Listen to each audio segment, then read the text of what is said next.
أجمعين من يوم عداوتهم إلى قيام يوم الدين. أما بعد، قال الحكيم في القرآن الكريم: بسم الله الرحمن الرحيم. ومن حاجك فيه من بعد ما جاءك من العلم فقل تعالوا ندعو أبناءنا وأبناءكم ونساءنا ونساءكم وأنفسنا وأنفسكم ثم نبتهل فنجعل لعنة الله على الكاذبين. قربان جاؤں میں آپ پر، ابھی میں نے آیت کا ترجمہ نہیں کیا کہ آپ مولا تک پہنچ گئے.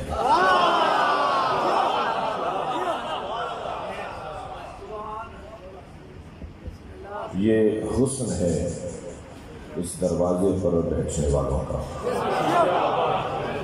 میں اور آپ جہاں بیٹھے ہیں نا، اس سے اچھی جگہ نہیں ہے.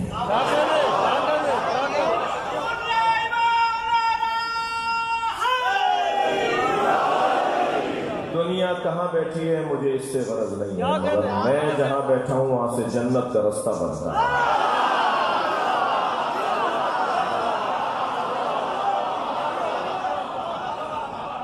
میں ایک ٹی وی چینل پہ بیٹھا تھا، میرے ساتھ ایک دیوبندی عالم دین تھے. بات آئی اہل بیت کی عظمت کی، تو مولانا فرمانے لگے کہ آپ تو سال بھر فضائل پڑھتے ہیں، آج مجھے کچھ کہنے دیجئے. تو میں نے کہا جی ہماری تو آرزو ہے کہ آپ بھی علی کے باب میں کچھ کہیں.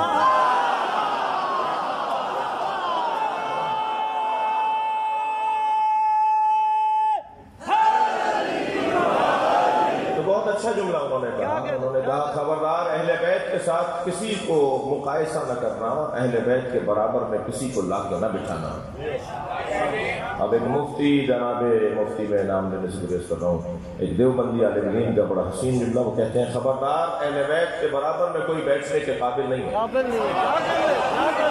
اس لیے اب دلیل سنیے ان کیا، اس لیے کہ اہل بیت کے فرد کے پاس جنت کی اونرشپ ہے.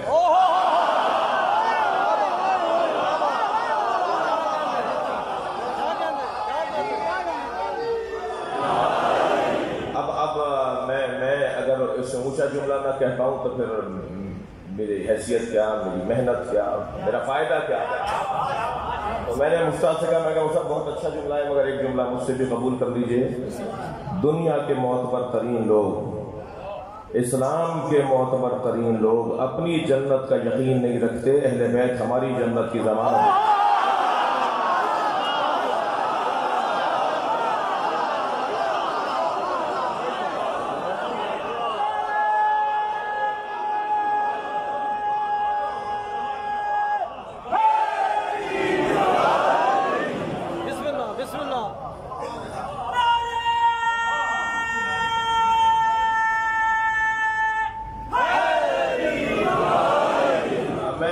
سوچ کر آیا ہوں، میں چاہتا ہوں کہ وہ جو سوچا ہے اس میں سے کچھ تو بیان ہو. ویسے بھی مولا نے شاید میرے لیے ہی فرمایا ہے کہ میں نے ارادوں کے ٹوٹنے سے اپنے رب کو پہچانا. وَمَنْ حَاجَّكَ فِيهِ مِنْ بَعْدِ مَا جَاءَكَ مِنَ الْعِلْمِ. سورہ مبارکہ آل عمران. اے میرے حبیب، جو علم آ جانے کے بعد بھی کٹ حجتی کرتے ہیں، ضدم ضدہ کرتے ہیں، بحث مباحثہ کرتے ہیں، دلیل پر دلیل نہ ہونے کے باوجود بھی ضد کرتے ہیں. بھئی قرآن قانون کی کتاب ہے نا، قرآن قانون دے رہا ہے کہ جب دلیل آ جائے تو بحث نہ کرو، یا دلیل دو یا دلیل لو، یا سمجھاؤ یا سمجھ لو. تیسری تصویر تو کوئی نہیں ہے نا. یہ قرآن کا قاعدہ ہے، مجھے دلیل ماننی چاہیے یا دلیل منوانی چاہیے. اب بہت سارے لوگ ہوتے ہیں جن کے پاس دلیل نہیں ہوتی، اونچا بولتے ہیں، زور سے بولتے ہیں. اور میرے مولا علی نہج البلاغہ میں فرما رہے ہیں کہ زور سے بولنے میں دلیل نہیں بنتی. تمہارے چیخ کے بولنا دلیل تھوڑی ہے، دلیل لے کر. دلیل آ جانے کے بعد، علم آ جانے کے بعد بھی جو کٹ حجتی کرے، ضدم ضدہ کرے، بحث مباحثہ کرے، فقل، میرے حبیب پھر ان سے کہہ دیجئے تعالو، لے آؤ، نہ دو ہم پکارتے ہیں اپنے بیٹوں کو، نہ دو ابناءنا ہم اپنے بیٹوں کو لاتے ہیں، وَأَبْنَاءَكُمْ تم اپنے بیٹوں کو لاؤ۔ 10 بیٹے تھے عاص ابن وائل کے، جو سرکار کو تانا دیتا تھا کہ ان کی تو اولاد نہیں ہے، آج اس کے اولادوں کی قبروں کا پتہ نہیں ہے، آج اس کے خاندان کا عطا پتہ نہیں ہے، اور کون سا شہر ہے جہاں سید نہ رہتا ہو؟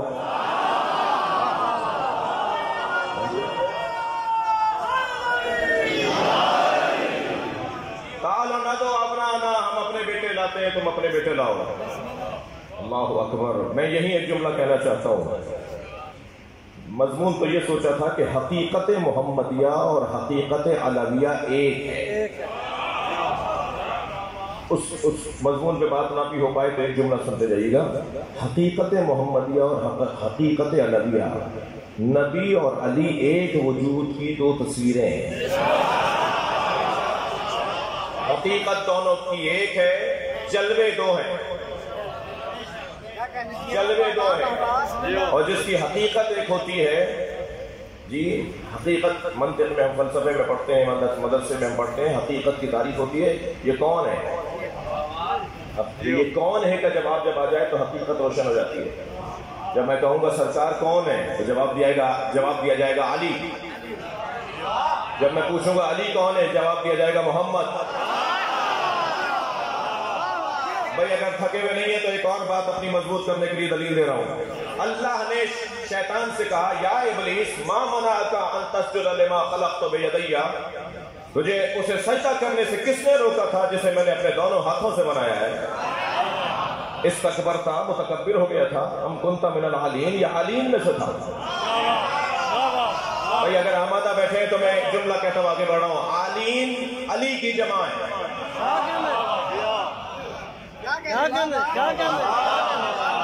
متکبر ہو گیا تھا جو سجدہ نہیں کیا، یا عالین میں سے تھا، عالین علی کی جمع ہے۔ علامہ نقل صاحب لکھنؤ کے ایک بزرگ عالم بر صغیر کا ایک بڑا نام فرماتے ہیں، جب یہ وہاں ہوتے ہیں تو سب علی ہوتے ہیں، جب یہ یہاں آتے ہیں تو سب محمد ہوتے ہیں۔ یہ حقیقت محمدیہ اور حقیقت علویہ ایک ہے۔ تشبیہ کے بغیر سوائے بات کو سمجھانے اور بچوں پر واضح کرنے کے لیے، سکے کے 2 رخ ہوتے ہیں نا، ایک جانب لوگو بنا ہوا ہوتا ہے، ایک جانب رقم لکھی ہوئی ہوتی ہے، ایک جانب چاند ستارہ ہے، قائد اعظم کا مزار ہے، مینار پاکستان ہے، دوسری جانب 50 روپے 10 روپے 5 روپے، ایک جانب حیثیت ایک جانب مالیت۔ بھائی مجھے کہنے دیجئے نبی علی کی حیثیت کو کہتے ہیں اور علی نبی کی مالیت کو کہتے ہیں۔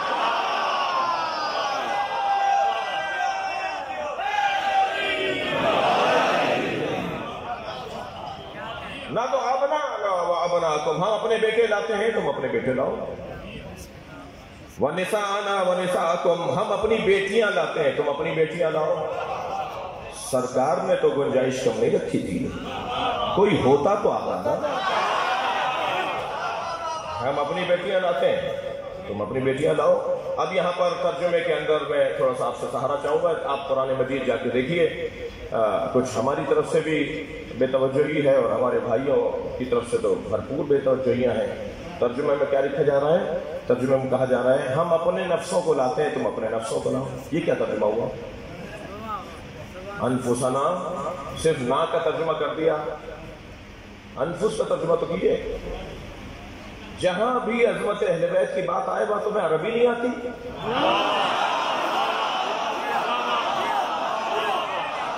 توجہ کر رہے ہیں؟ جہاں بھی اہل بیت کی بات آئے گی وہاں تم ڈنڈی مارتے ہو، گزر جاتے ہو۔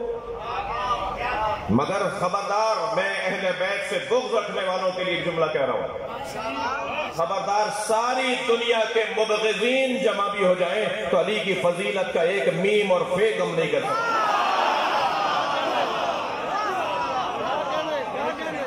انفسنا کا ترجمہ کیوں نہیں کر رہے بھائی؟ آپ قرآن جا کے دیکھیے، زیادہ تر ترجمہ ہم اپنے نفسوں کو لاتے ہیں تم اپنے نفسوں کو لاؤ۔ ترجمہ کرو نا بھائی، نفس کیا ہے؟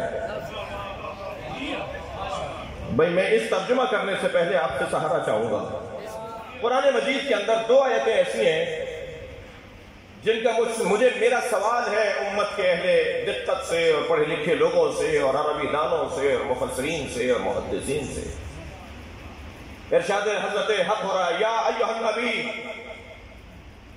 قاتل المنافقین والمشرکین، اے میرے نبی مشرکوں کو اور منافقوں کو قتل کریں۔ سرکار نے مشرکوں سے جنگ لڑی، کوئی ایک جنگ بتاؤ جو منافقوں سے لڑی ہو۔ اور قرآن نبی کو حکم دے رہا ہے کہ منافقین سے جنگ لڑیے۔ سرکار نے تو ایک جنگ بھی منافقین سے نہیں لڑی۔ میں نے جب صفحہ پلٹ کے دوسری آیت دیکھی تو ارشاد ہوا، یا ایھا الرسول قاتل الکفار والمنافقین ولا تکلف الا نفسک، اے میرے حبیب منافقوں سے اور کافروں سے جنگ لڑیے اور یہ کام کسی کو نہ دیجیے سوائے اپنے نفس کے۔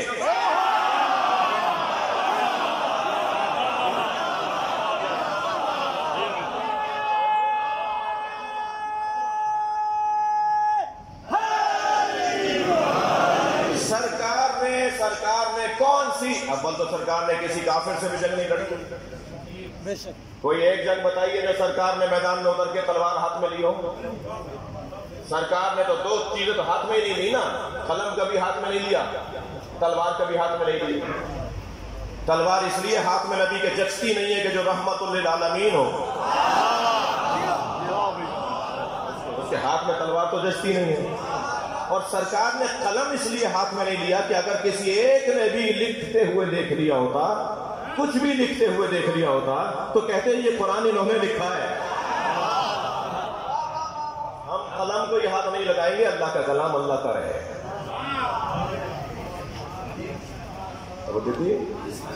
سرکار نے تو کبھی تلوار ہاتھ میں نہیں لی۔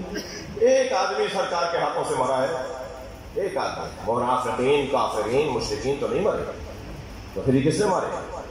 نبی جیسے نے مارے۔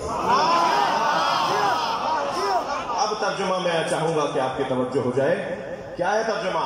لے آؤ ہم اپنے نفسوں کو لاتے ہیں، تم اپنے نفسوں کو۔ تو ترجمہ کیا کریں گے؟ اللہ اکبر، توجہ چاہوں گا۔ ترجمہ کریں گے ہم اپنے جیسوں کو لاتے ہیں، تم اپنے جیسوں کو لاتے ہیں۔ بھائی امت کا بڑا طبقہ ہے جسے یہ شوق ہے کہ نبی ہم جیسے ہیں۔ کبھی آواز آتی ہے ہم جیسے ہی تو ہیں، کبھی آواز آتی ہے انہوں نے تو کہا ہے کہ انا بشر مثلکم، میں تم جیسا ہوں۔ ہم جیسے ہیں، ہم جیسے ہیں، بڑا شوق ہے ہم جیسے کہنے کا۔ ایک صاحب کہنے لگے مولانا ہم جیسے ہی تو ہیں۔ میں نے کہا کیا آپ جیسا ہے؟ 2 آنکھیں، 2 ہاتھ، 2 پیر، شادیاں، بچے، بازاروں میں جانا، سفر کرنا، سواری پر بیٹھنا، یہ ساری چیزیں ہم جیسی تو ہیں۔ تو میں نے کہا پھر تو حق بنتا ہے کہ میں کہہ دوں کہ شمر آپ جیسا ہے۔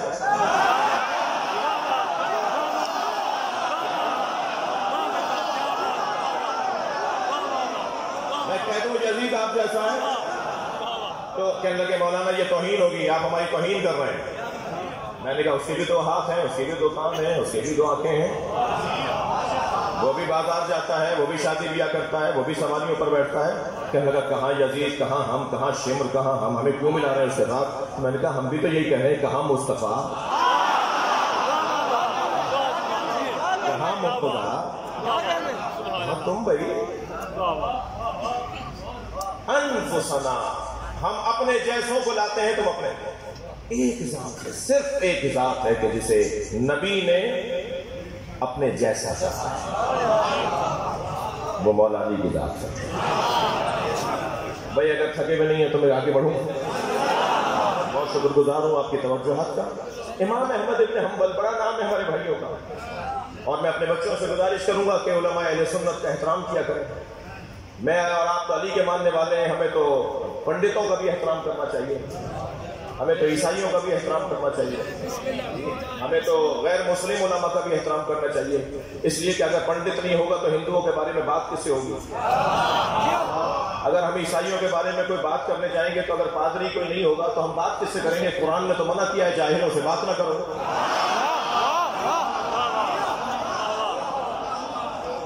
ہم تو ہر مکتب کے عالم کا احترام کرتے ہیں، تو ہمارے عالم تو ہمارے عالم ہیں، اور خبردار بے عمل عالم بھی اگر ہے تو اس کا احترام کیجیے گا۔ دلیل دینے جا رہا ہوں۔ علامہ ناصر الملت علی اللہ مقامہ، اس پورے خطے کے اندر جو مجتہد تھے لکھنؤ میں، وہ کہتے ہیں کہ بے عمل عالم دین کا بھی احترام کیا کرو، اس لیے کہ بے عمل عالم دین اس نابینا کی طرح ہے جو اندھیرے رستے پر لالٹین لیے کھڑا ہے کہ گزرنے والوں کو رستہ نظر آ جائے۔ سلوات پڑھنے کے محمد و آل محمد۔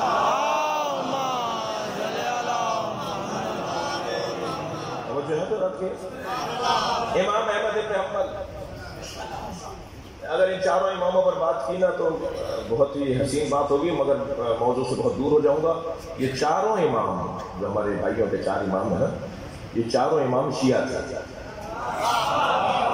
میرا مطالعہ ہے، میری محنت ہے، اور کتابیں بھی اس کے اوپر تیار کی جا سکتی ہیں، اور راجہ صاحب تو میرے ایک بہترین مددگار بھی نظر آ رہے ہیں۔ یہ جو ابھی میرے بھائی اعلان کر رہے تھے، تو یہ کتاب جو ہے راجہ صاحب نے چھپوائی ہے، اور یہ زیادہ تر تو کوشش یہی ہے کہ ذاکرین کے ہاتھ میں جائے، علماء کے ہاتھ میں جائے، جن کو جو اہل مطالعہ ہیں ان کو دیا جائے، جو ذوق رکھتے ہیں۔ بہرحال بیوی نے میری عزت بڑھائی ہے، اپنی نوکری لی ہے ہم سے ماشاءاللہ، اور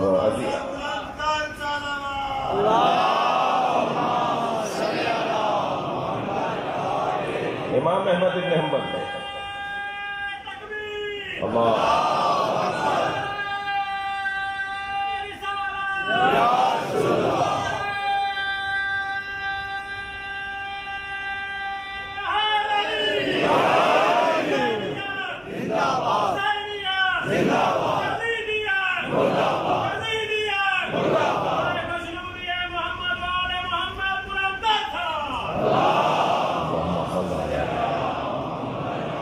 بھائی بڑا نام ہے نا، امام احمد ابن حنبل، امام ابو حنیفہ، امام شافعی، امام مالکی، جی عجیب حسن ہے۔ امام مالکی کے ماننے والے سارے ہاتھ کھول کے نماز پڑھتے ہیں۔ امام شافعی تو کہتے ہیں کہ میں تو مرتے مر گیا، مگر مجھے اب تک سمجھ میں نہیں آیا۔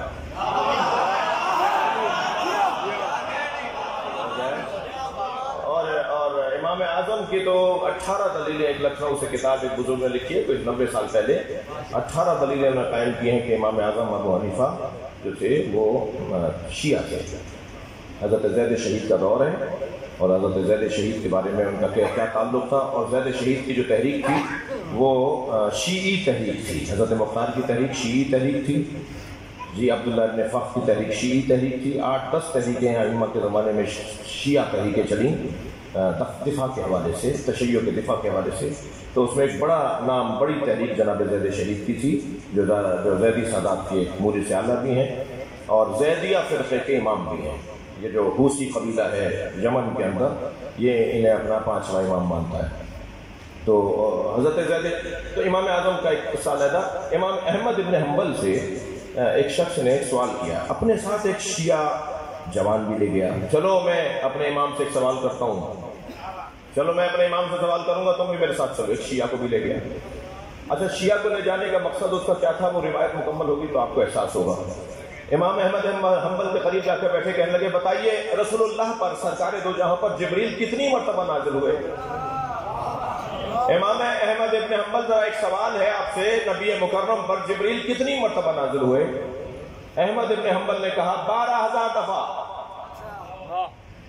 تو تعجب سے کہنے لگا کہ آیات تو 6,000 کچھ ہیں۔ تو تعجب سے کہنے لگے تمہیں تعلیمات اسلامی کا پتہ نہیں ہے؟ جبریل ہمیشہ آیات لے کر تو نہیں آتے تھے، کبھی روٹیاں لینے آتے تھے، کبھی جھولا جھلانے آتے تھے، کبھی تسبیح پڑھنے آتے تھے، کبھی دروازے پہ سلام کرنے آتے تھے، کبھی نبی کی دلجوئی کرنے آتے تھے، کبھی اللہ کا پیغام۔ تو جبریل صرف قرآن تو نہیں لے کر آتے تھے، سرکار پر جبریل 12,000 دفعہ نازل ہوئے۔ اب اس شیعہ کو چٹکی بھرنے کے لیے اس نے کہا امام احمد ابن حنبل بتائیے علی پر کتنی مرتبہ جبریل آئے؟ تاکہ شیعہ شرمندہ ہو جائے۔ تو جواب آئے گا نا کہ علی پر کیوں آئے، علی پر کیوں آئیں گے، نبی پر فرشتہ آتا تھا، علی پر کیوں آئیں گے؟ تو ایک مرتبہ اس نے کہا علی پر کتنی مرتبہ جبریل آئے؟ تو بے ساختہ امام احمد نے کہا 24,000 دفعہ۔ توجہ کر رہے ہیں آپ؟ تعجب سے کہنے لگا کہ نبی پر جبریل کا آنا تو سمجھ میں آتا ہے، علی پر جبریل کا آنا کیسے سمجھیں گے؟ کہنے لگے تم نے یہ حدیث نہیں پڑھی، انا مدینۃ العلم وعلی بابھا، میں شہر علم ہوں، علی اس کا دروازہ ہے، آنے والا جب آتا ہے تو پہلے دروازے پر آتا ہے، جاتا ہے تو پھر دروازے پر۔ صلوات پڑھے محمد و آلہ۔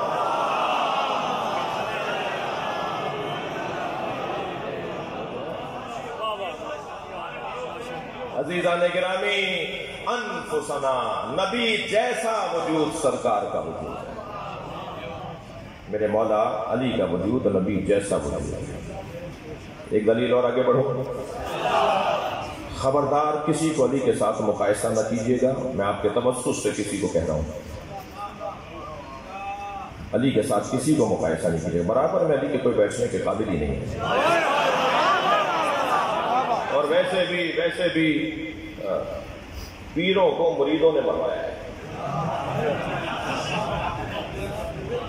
میں پیر خاندان کا ہوں بھائی، میرے بابا اجداد ہم درگاہوں والے لوگ ہیں، ہندوستان میں میرے بہت بزرگ کا مولی سے اعلیٰ کا ایک مزار ہے، ہم پیر جی خاندان کے ہمارے بزرگوں، تو یہ کوئی ناراض نہ ہو اس بات پر۔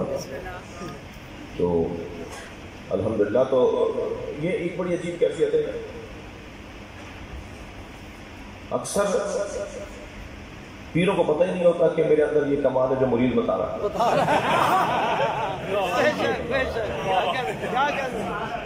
یہ فرما رہے ہیں۔ ان اولیاء الہی کے مزارات پہ جائیے، میں برابر جاتا ہوں، مگر میری مشکل یہ کہ میں اس لباس میں ساری دنیا میں پھر رہا ہوں، مشکل نہیں ہے، یہ میری تو خدمت ہے۔ کوئی دنیا کا ایئرپورٹ شاید رہا ہو جہاں میں اس لباس میں نہ اترا ہوں، اور یہ متکبروں کا لباس نہیں ہے، نوکروں کا لباس، یہ خادموں کا لباس ہے۔ تو اکثر ہوا ہے کہ ہم کھڑے لندن ایئرپورٹ پہ، مثال کینیڈا پر، مثلا آسٹریلیا کے کسی ایئرپورٹ پر، اور وہ انگریز گزرتے ہیں، وہ تصویریں بنا رہے ہوتے ہیں، دیکھ رہے ہوتے ہیں، یہ اور کوئی آ کے پوچھ بھی لیتا ہے یہ کیا پہنا ہوا ہے آپ نے، جب کوئی آ کے پوچھتا ہے یہ کیا پہنا ہوا ہے تو میں کہتا ہوں جی مسلمان علماء کا لباس ہے۔ تو ایک خاتون نے مجھ سے پوچھا یہ کیا پہنا، میں نے کہا جی مسلمان علماء کا لباس ہے۔ ایسے مسلمان عالم ہیں تو بتائیے پروفٹ کے گھر والوں کو مانتے ہیں یا دوستوں کو؟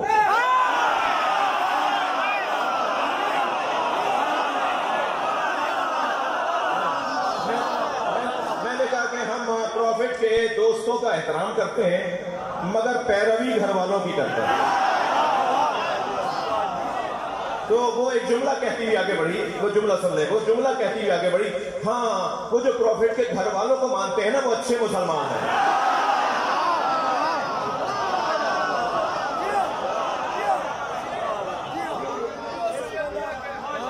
ہم تو ویسے ہی نوکر لوگ ہیں، اور اس کا مطلب یہ ہے کہ کسی طرح تشیع کی اچھی تصویر آگے بڑھائی جائے، شیعت کی خدمت کر سکیں۔ اور آج بھی جہاز میں مجھ سے آج صبح 7 بجے والا جب جہاز ہوتا ہے وہ ہوتا ہی پولیٹیشنس کا ہے، اسمبلی کے اجلاس اور سینٹ کے اجلاس میں سندھ کے اور کراچی کے تو سارے اسی میں آ رہے ہوتے ہیں، تو گفتگو رہتی ہے، ملاقاتیں رہتی ہیں، پیغام جا رہا ہوتا ہے۔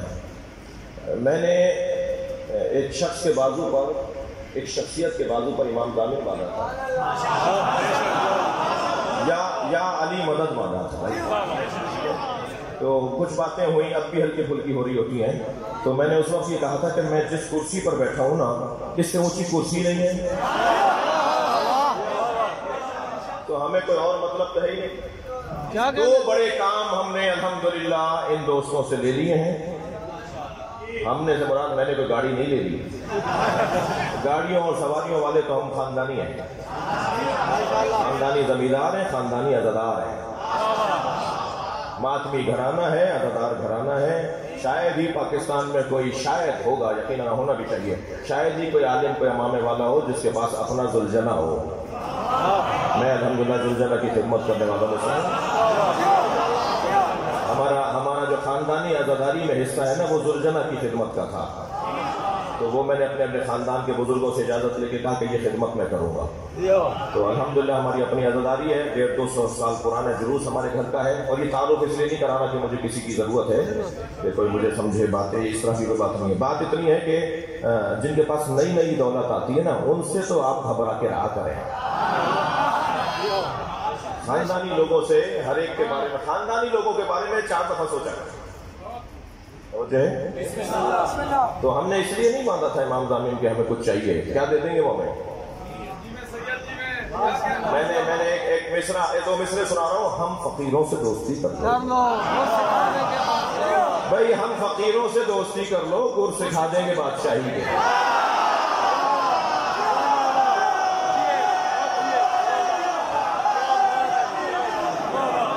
ہم نے ان سے 2 بڑے کام لے لیے ہیں، ہو گئے ہیں، مگر اس کا قبل از وقت ہے ابھی اس کا اعلان کرنا۔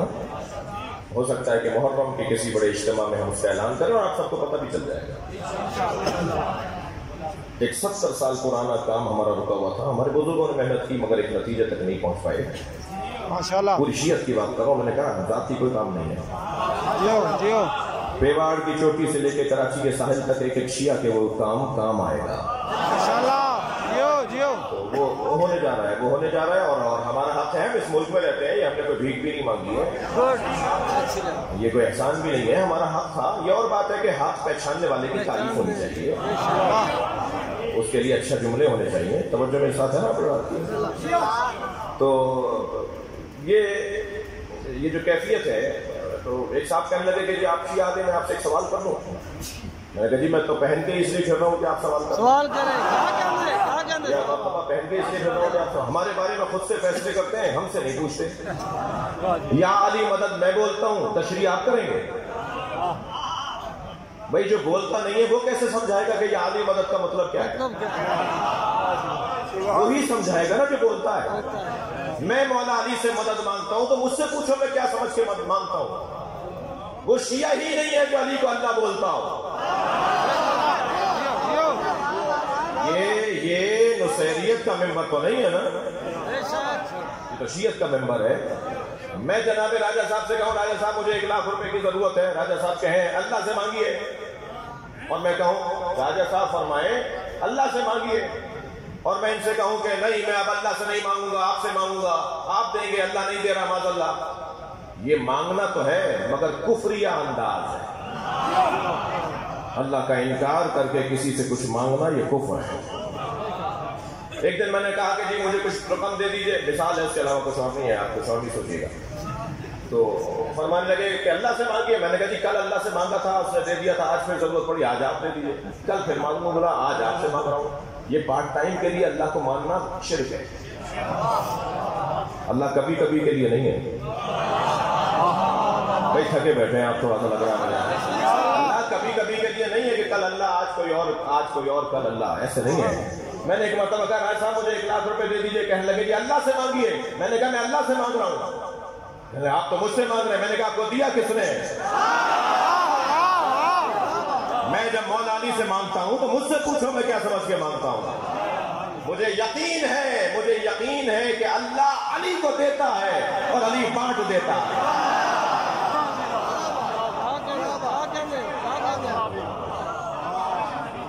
جی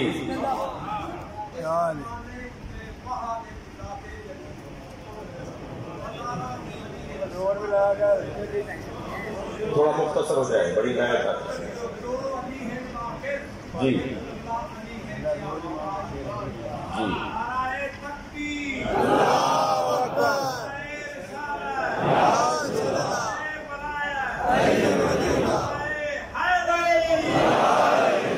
توجہ ہے۔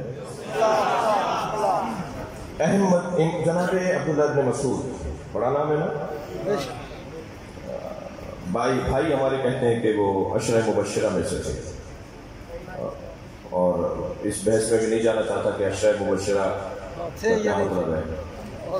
ہم عشرہ مبشرہ کی روایت کو سندن صحیح نہیں مانتے، معقول نہیں ہے یہ بات کہ نبی مکرم کہیں کہ ان 10 کو جنت کی بشارت ہے، اور اگر فرض محال فرض کر لیں کہ نبی نے بشارت دے بھی دی تو آج مر جاؤ گے تو جنت میں چلے جاؤ گے، جب تک زندہ رہو گے ہر اچھا غلط کرنے کی نبی ضمانت نہیں دے رہے۔ بعد میں تم کیسے نکلو، کیا معصوم بنا دیا کہ ہم 14 کو معصوم مانتے ہیں تو کہتے ہیں شیعہ گمراہ ہیں۔ آپ 1 لاکھ سے زیادہ کو معصوم مانتے ہیں، کچھ نہیں بولو، کچھ نہیں کیا، کچھ نہیں بولو۔ ویسے عزیزو 2 قادریوں نے ہم پر احسان کیا ہے،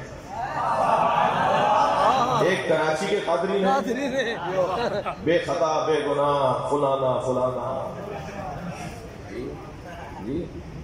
اور 10 کتابیں اب تک اہل سنت کے علماء لکھ چکے ہیں اس نعرے کے جواب میں.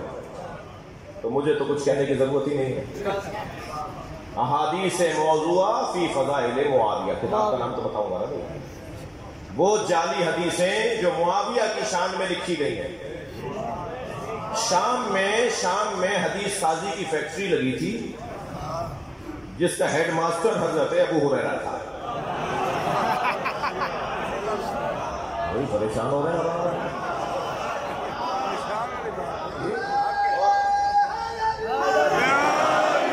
اور وہ ساری احادیث جو اہل بیت کی شان میں تھیں ہیں، ان کے وزن پر حدیثیں بنانے کا کام. انا مدینۃ العلم وعلی بابها، میں شہر علم ہوں، علی اس کا دروازہ ہے. فلان سقفها فلان جدارها فلان میزابها، میں شہر علم ہوں، علی اس کا دروازہ ہے، فلاں شہر کا دیوار ہے، فلاں شہر کی چھت ہے. کیا ہو رہا ہے؟ کیا بتا رہے ہیں؟ اور میں کوئی حدیث ان کے بارے میں نبی نے کہی نہیں ہے، صرف ایک صحیح حدیث ہے، یا اللہ اس کا پیٹ بھرے، ہمیشہ اس کا پیٹ بھرا رہے. یہ صرف ایک حدیث صحیح ہے جو ان کے بارے میں کہی گئی ہے. تو ایک توجہ ہے، تو ایک کراچی کے قادری نے احسان فرمایا تو ہمارے لیے تو آسانی ہو گئی، ہمارے لیے آسانی ہو گئی. گفتگو شروع ہو گئی ہے، بات شروع ہو گئی ہے. اور ویسے بھی میں ان بچوں سے کہتا ہوں کہ علم کو ترقی کرنے دو، سائنس کو پڑھنے دو. ہر شخص علی علی کہے گا. مجھے ویسے بھی اس ملنگ سے بڑا پیار ہے جو کنٹھے کلابے ڈال کے، ڈنڈا اٹھا کے، کشکول اٹھا کے، گندا چٹیا چھوڑ کر بازاروں میں کوچوں میں پھرتے ہوئے کہتا ہے آج نہیں کل سب علی علی کہیں گے. اس لیے کہ جہاں میں مولوی نہیں پہنچ پاتا وہاں یہ ملنگ جا کے علی علی کرواتا. اور یہ ہونا ہے، یہ ہونا ہے، یہ مستقبل میں ہونا ہے. ماشاءاللہ.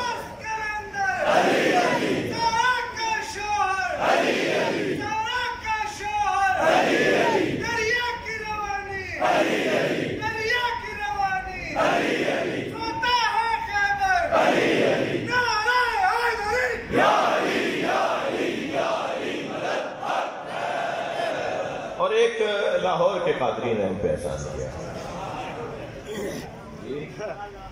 اور انہوں نے بیوی پہ گزرنے والے مصائب کا انکار کیا. تو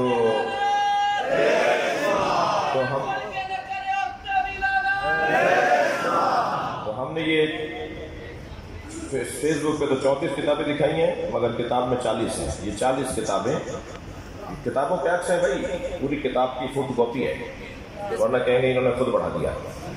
کتاب کا نام، کتاب کی فوٹو کاپی، اور پھر لسٹ بھی آگے لکھ دی گئی ہے اور یہ ان کا جواب دے دیا گیا. اور پھر اہل سنت بھی شروع ہو گئے ہیں، علماء اہل سنت کی بیوی پر کیا ظلم ہوا ہے. حقائق روشن ہونا ظہور کی نشانی ہے.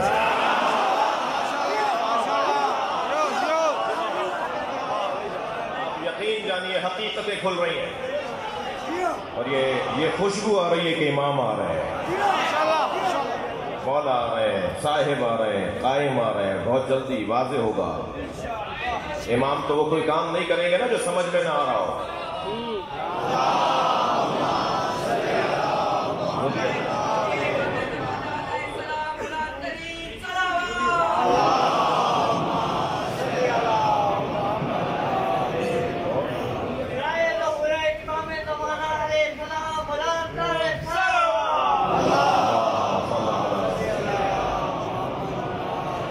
برادرم، عزیزم، بزرگوارم، ضروریت ہے اور تناؤ کھچاؤ کی کیفیت ہے، یہ ختم ہونے کو ہے.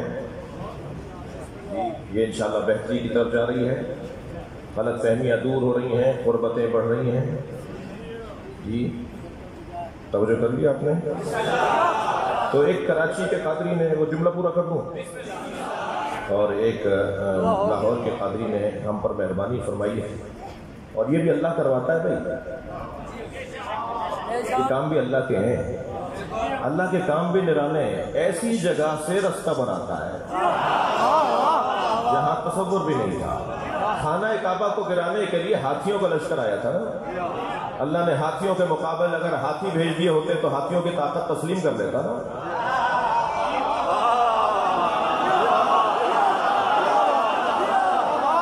ہاتھیوں کے مقابل اللہ نے ہاتھی نہیں بھیجا، ابابیل کا لشکر.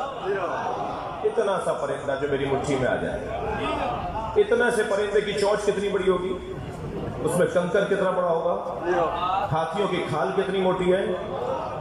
وَأَرْسَلَ عَلَيْهِمْ طَيْرًا أَبَابِيلَ، اور ہم نے اصحاب فیل پر ایک پرندہ بھیجا جو کنکریاں چھوڑ رہا تھا. ایک کنکر بھی دائیں بائیں خطا نہیں کر رہی تھی. ارے جانور بھیجا ہوا ہو تو غلطی نہیں کرتا.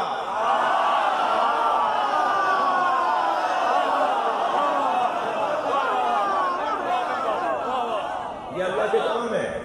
اور آپ یقین جانیے باب حقائق کھلنا شروع ہو گیا ہے. اب حقائق کھلیں گے، اب لوگوں کے سامنے حقیقتیں آئیں گی. عبداللہ بن مسعود سے میں وقت اپنا سمیٹوں گا، اس لیے کہ میرے بھائی مجھ سے زیادہ بعد میں پڑھیں گے اور بہتر پڑھیں گے. عبداللہ بن مسعود سے کسی نے کہا، نام پڑا ہے، عشرہ مبشرہ میں سے ہیں، کسی نے کہا کہ علی کے کوئی فضائل آپ کے ذہن میں ہیں، کوئی بھی فضیلت ہے علی کی؟ سوال بتا رہا ہے کہ کمزرستی کا دور ہے. آج میں اور آپ شکریال راولپنڈی مرکز پاکستان میں بیٹھ کر مائک پر دھڑلے سے وقار کے ساتھ بار بار مولا کا نام زبان پہ لے رہے ہیں. انہیں یاد رکھیے گا کہ جنہوں نے نام لینے پہ گردنیں کٹوائی،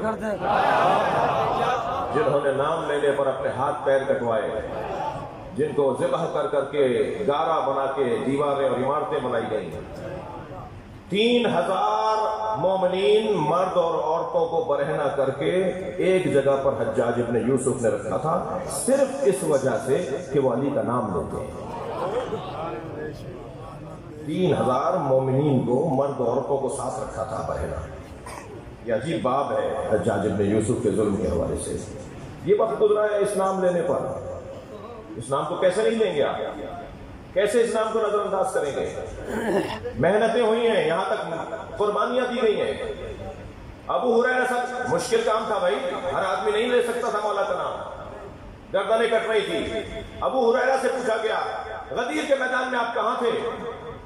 2 سال پہلے تو مسلمان ہوئے تھے نا، غدیر کے اعلان سے 2 سال پہلے. فرمانے لگے میں ممبر کے قریب کھڑا تھا، نبی کا پورا خطبہ سنا، علی کے بارے میں کچھ کہا، گردن جھکائی تو قدم آگے بڑھتے ہوئے کہنے لگے انا للہ و انا الیہ. بھائی ہم آپ سے کچھ پوچھ رہے ہیں، کہنے لگے مجھے جان عزیز ہے. جواب ہی نہیں دیا. حضرت انس بن مالک سے پوچھا آپ کہاں تھے غدیر میں؟ کہنے لگے میں نے تو سہارا دے کے سرکار کو ممبر پہ چڑھایا تھا، سرکار کو ممبر پہ چڑھنے میں میں نے ہاتھ سے سہارا دیا تھا. کہنے لگے غدیر میں علی کی مولائیت کا اعلان ہوا تھا، علی کے بارے میں نبی نے مولا کہا تھا علی کو.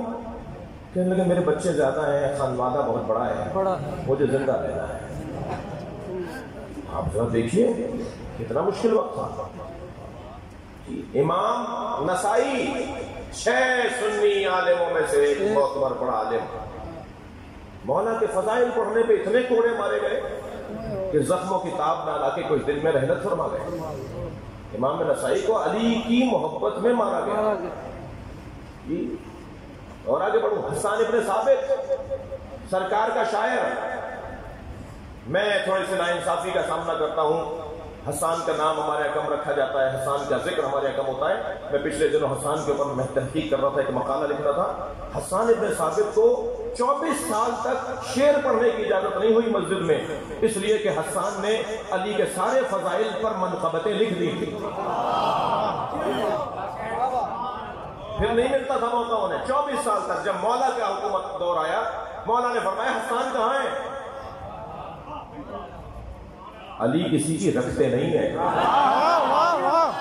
میں مولا کی شان میں اگر ایک جملہ کہوں گا نا تو علی وہاں میری مدد کریں گے جہاں میری مدد کرنے والا کوئی اور نہیں ہوگا.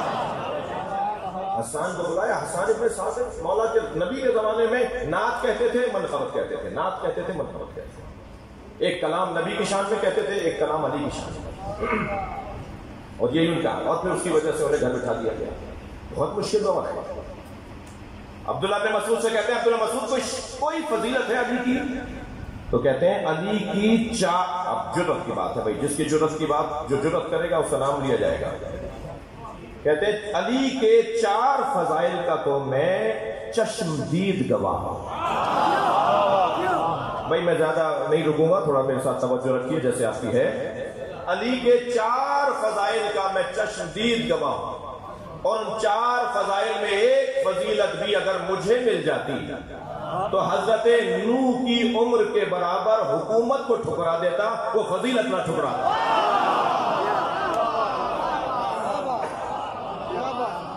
اب حضرت عبداللہ بن مسعود سے پوچھنے والے نے پوچھا بتائیے کیا فضائل ہیں؟ ایک سنا دوں. عبداللہ بن مسعود کہتے ہیں میں نے اپنی آنکھوں سے علی کی یہ فضیلت دیکھی کہ سورہ براءت کو نازل ہونے کے بعد، سورہ براءت کے نازل ہونے کے بعد سرکار دو جہاں نے حضرت ابو بکر کو بلایا، جاؤ جا کے مشرکین مکہ کے سامنے سورہ براءت کی تلاوت کرو، مشرکین مکہ سے جا کر سورہ توبہ جا کے انہیں سنا کراؤ، یہ پیغام پہنچاؤ. وہ برہنہ ہو کے خانہ کعبہ کا طواف کرتے تھے، وہاں وہ انسان بھی ذبح کر دیتے تھے، اور 85 ایسے کام تھے جو تفسیر کے اندر ہے، جس کے بعد یہ سورہ نازل ہوا کہ جا کے انہیں روکا جائے. انہیں کہا جائے آئندہ یہ کام نہیں کرو گے، فتح مکہ قریب ہے اور سورہ براءت نازل ہوئی ہے. اور حضرت ابو بکر کو نبی نے بلا کر کہا، اچھا عجیب بات ہے، کیوں حضرت ابو بکر کو ہی بلا کر کہا؟ اس لیے کہ بعد میں کوئی مسئلہ پیش آنا تھا جس کا حل نبی کی زندگی میں ہی ہونا چاہیے. ابھی آپ متوجہ ہو جائیں گے. حضرت ابو بکر کو بلا کر کہا کہ جا کر یہ سورہ براءت تلاوت کر کے آؤ. آدھا رستہ مدینے سے مکہ کا گزار چکے تھے ابو بکر کہ جبریل نازل ہوئے، لا تکلف الا نفسک، یہ کام آپ یا آپ جیسے کے علاوہ کوئی اور نہیں کر سکتا.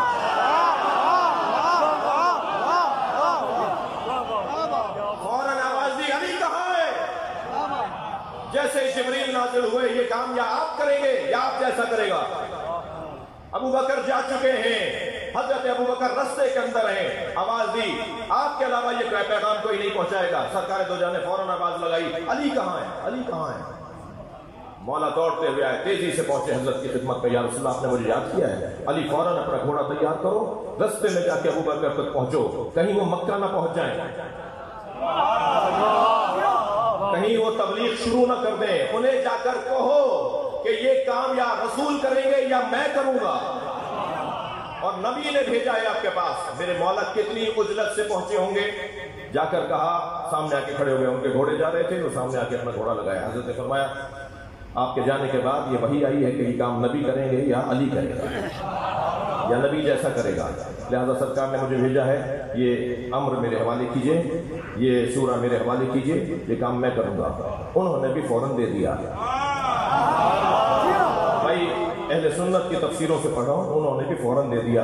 تو میرے دوستوں کو سوچنا چاہیے نا، جب علی مانگے تو ایک مشق کافی ہے نا.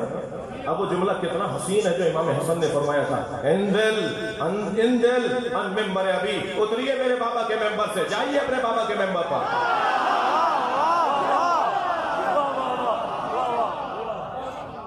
یہاں علامہ ہلی نے، علامہ فضل ابن روزبہان جو اہل سنت کا بڑا معتبر نام ہے، انہیں مولا علی کی خلافت بلا فصل پر اسی سورے اور اسی دلیل کو دلیل بنایا ہے کہ حضرت امیر المومنین کی فضیلت کسی میں نہیں تھی. مزید 4 فضائل جو کسی وقت تفصیل سے بیان ہو. ہر جا علی ملیں گے ندامت بچائیے، بچنا علی سے ہے تو جہنم میں جائیے. علی کے بغیر نہ ہماری بات مکمل ہے، نہ ہماری بات شروع ہوتی ہے نہ ختم ہوتی ہے. آج دن بھی اسی حجت خدا کا ہے. آج میرے بھائی نے، حبیب صاحب نے بڑا اچھا ایک جملہ کہا، اچھا اس معنی میں کہ ہمیں مصاف کرنے کے لیے، ہمیں ثواب دلوانے کے لیے.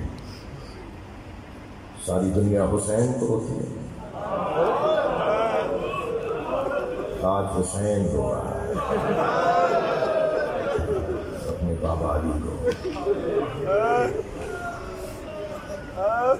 میں نے زیارت نامہ امیر المومنین میں ایک جملہ پڑھا، السلام علیک یا اصبر الصابرین، سلام ہو اس علی پر جو صابروں میں سب سے بڑا صابر ہے۔ میں بہت سوچتا رہا کہ شاید مولا علی سے زیادہ بڑے صابر اور بھی ہیں۔ مولا حسین بہت بڑے صابر ہیں، مگر ایک روایت نے میری اس الجھن کو دور کیا۔ جب مولا حسین گھوڑے پہ ڈگمگا رہے تھے، اچھا بعض جملے رونے کے لیے کافی ہوتے ہیں، ایک جملہ ہی گھنٹوں میں روتا رہو نا تو ایک جملہ کافی ہوتا ہے۔ میں ایک جگہ مجلس پڑھ کے نکلا تو ایک عزادار نے مجھ سے کہا مولانا آج آپ نے مصائب کم پڑھے۔ میں نے کہا کیا یہ کم مصائب ہیں حسین گھوڑے سے گر گئے؟ میں اگر ممبر سے گر جاؤں تو ایک وہاں سے دوست پڑھے گا، ایک وہاں سے سہارا دے گا، ایک بچہ اٹھے گا مولانا چوٹ تو نہیں لگی؟ کربلا میں حسین گر گئے، کسی نے سہارا ہی نہیں دیا۔ ابھی میں سندھ میں ایک جگہ مجلس پڑھ رہا تھا، آپ کے اس مجمع سے کچھ کم مجمع نہیں تھا، بعد میں وہ ملنے والوں میں سے ایک پیار کرنے والوں کا ایک کا دھکا لگا مجھے، میرا ماما گر گیا نیچے، تو بانی میرے ساتھ تھا، وہ ہاتھ جوڑ کے کھڑا ہو گیا، مجھ سے کہنے لگا کہ مجھے معاف کریں، آپ کا ماما آپ کے سر سے گر گیا۔ کچھ دیر تک تو میں اسے دیکھتا رہا، پھر پتہ نہیں کیا ہوا، میرے ذہن میں خیال آیا اور میں رونا شروع ہو گیا۔ وہ اور پریشان ہوا کہ آپ ناراض ہو رہے ہیں۔ میں نے کہا میں اس پہ نہیں رو رہا، میری حیثیت کیا ہے، میرے سر سے امامہ گر گیا تو تم معافیا مانگ رہے ہو، حسین کا امامہ اتار کے لے گئے۔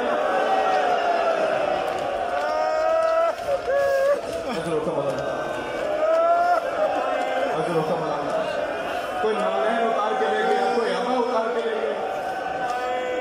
ابن عتیبہ نامی اجرکم اللہ، ابن عتیبہ نامی ایک ظالم ہے، وہ کہتا ہے کہ جب خیمے لٹ رہے تھے تو مجھے پہنچنے میں دیر ہوئی، تو جب میں پہنچا تو سب لٹ چکا تھا۔ میں نے لٹے ہوئے خیموں میں کونوں کونے میں جا کے دیکھا شاید کوئی برتن ہی مجھے مل جائے، مگر مجھے کچھ نہیں ملا۔ تو میں نے ایک لوٹنے والے سے اپنے ساتھی سے کہا کہ مجھے تو کچھ بھی نہیں ملا، تم نے سب چیزیں لوٹ لی، اب دیکھیں کتنی مکالمے ہو رہے ہیں۔ تو اس نے کہا کہ حسین کا بدن لوٹا جا رہا ہے۔ ابن عتیبہ کہتا ہے کہ میں دوڑا ہوں اس جگہ جہاں حسین گرے ہوئے تھے، جب میں وہاں پہنچا تو وہاں پہنچنے میں بھی مجھے دیر ہو گئی۔ حسین کا امامہ کوئی لے جا چکا تھا، حسین کی ابا کوئی لے جا چکا تھا، حسین کی نالینیں کوئی لے جا چکا تھا۔ حسین مولا کے بدن سے، وہ کہتا ہے حسین کے بدن سے ساری چیزیں اتار لی گئی تھیں، ایک پھٹا ہوا کرتا حسین کے بدن پر تھا۔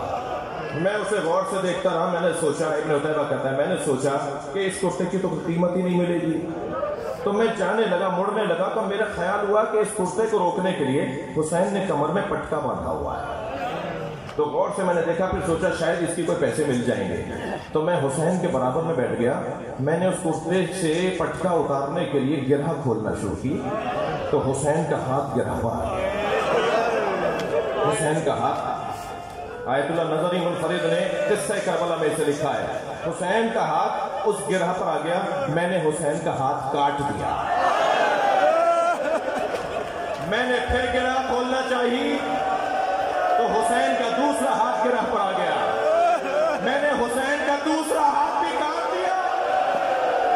میں رونے والوں سے پوچھوں زینب نے کیسے دیکھا ہوگا؟ اجرکم اللہ، اجرکم اللہ، اجرکم اللہ، اجرکم اللہ۔ مجھے ایک منزل لینی ہے۔ جب میرے مولا گھوڑے سے زمین پر آ گئے تو کچھ دیر کے بعد مولا کے بدن میں، علامہ نقل نے یہ مصائب لکھے ہیں، علی نقی نقل نے، کچھ دیر کے بعد امام کے بدن میں تحرک نہیں رہا، بدن ہل نہیں رہا تھا، بدن مبارک ہل نہیں رہا تھا، تو قاتلوں کا حلقہ تنگ ہونے لگا۔ کسی کے ہاتھ میں خنجر ہے، کسی کے ہاتھ میں تبر ہے، کسی کے ہاتھ میں نیزہ ہے، کچھ تلوار لیے ہوئے ہیں، اور سنیں گے کچھ لوگ جھولیوں میں پتھر لیے ہوئے ہیں۔ امام حسین کے گرد ظالموں کا، قاتلوں کا حلقہ تنگ ہونے لگا، قریب آنے لگے، تو پیچھے کھڑے ہوئے سپاہیوں میں سے ایک نے آواز دے کر کہا اتنا رک جاؤ کہ حسین کی روح پرواز کر جائے۔ حسین کے بدن سے روح نکل جائے تب سر کاٹ لینا. تو ایک قاتل نے، ایک ظالم نے مڑ کر دیکھا اور کہا یہ کیسے طے کریں کہ حسین ابھی زندہ ہے؟ تو ایک اور کی آواز آئی، میں ابھی ایک جملہ کہوں گا، اگر حسین زندہ ہوئے تو اٹھ کے بیٹھ جائیں گے. میں اس ظالم سے کہوں گا کیا تکلیف دینا چاہتا ہے؟ اس نے کہا میں ایک جملہ کہوں گا، زندہ ہوئے تو اٹھ کے بیٹھیں گے. مکن صاحب جملہ لکھتے ہیں، وہ کہتا ہے حسین زمین کربلا پر ہے اور سپاہیوں نے زینب پر حملہ کر دیا. سنیں گے عزیزانو، جیسے ہی یہ جملے بلند ہوئے امام نے کوہنیوں پہ زور دیا اور حسین اٹھ کے بیٹھ گئے، اپنا ہاتھ فضا میں بلند کر دیا. پہلے میرا گلا کاٹو، میری بہن پر حملہ نہیں کرو. اب سمجھ میں آتا ہے مولا علی کے لیے السلام علیکہ یا